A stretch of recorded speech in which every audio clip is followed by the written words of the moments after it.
ഞാൻ കാട്ടുകോഴി കോളേജിന്റെ മുമ്പിൽ കാണും. കോഴി എന്ന ഞാനടാ, ഞാനെന്ന കോഴിയടാ, കോഴി എന്ന ഞാനടാ, ഞാനെന്ന കോഴിയടാ.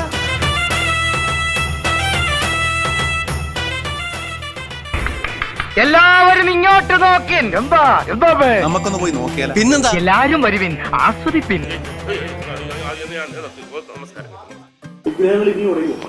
ഉടയേണ്ട വിഗ്രഹങ്ങൾ ഉടഞ്ഞു തന്നെ ആവണം, അല്ലേ?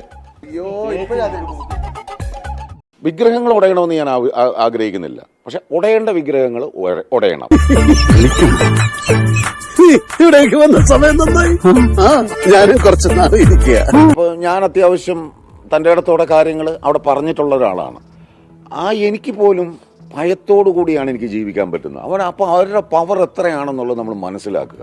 ഈ വരുന്നവനോടെല്ലാം എനിക്ക് ഒന്നേ പറയാനുള്ളൂ, കേസ് കൊടുക്കുന്നു. നിങ്ങളെപ്പോലെ ഞാനും ഷോക്കിലാണ്. അയാൾ ഇപ്പോഴാണ് ഇങ്ങനെ ഒരു കുറ്റം ചെയ്തെന്ന് നമ്മൾ അറിയുന്നത്. ആ സമയത്ത് നമുക്ക് അറിഞ്ഞൂടായിരുന്നു. ചിലപ്പോ ഞാൻ അതിന്റെ ട്രിപ്പിങ്ങിലാണെങ്കിലേ ഇരക്കൊപ്പം നിൽക്കും, വേട്ടക്കാരന് വേണ്ടി പ്രാർത്ഥിക്കും. അത് ഇവിടുത്തെ ഒരു ആചാരമാണ്. വീഴാതെ ഞങ്ങളെ രക്ഷിച്ചിടണമേ. പരീക്ഷ ഏതാണ്?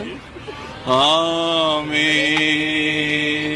ആമേൻ ആമേൻ. സാറിന് എന്താണ് ഒരു ഇഞ്ചി തിന്ന ഭാവം?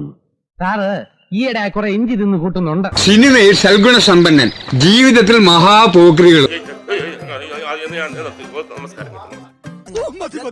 ഇനിയും കേൾക്കാനുള്ള മുസ്ലിം പോർ ഇദ്ദേഹത്തിനില്ല. അയ്യോ, എന്തൊക്കെയാ സംഭവിക്കാന്ന് എനിക്ക് ഇപ്പൊ പറയാൻ പറ്റില്ല. മഹാദേവ, നമുക്ക് ഈ തള്ളയെ കറക്കിയെടുത്താലോ? എന്നാ ഞാൻ പൊക്കോട്ടെ? വേണ്ട, ഞാൻ പോവാം. വേണ്ട, ഞാൻ തന്നെ പൊക്കോളാം.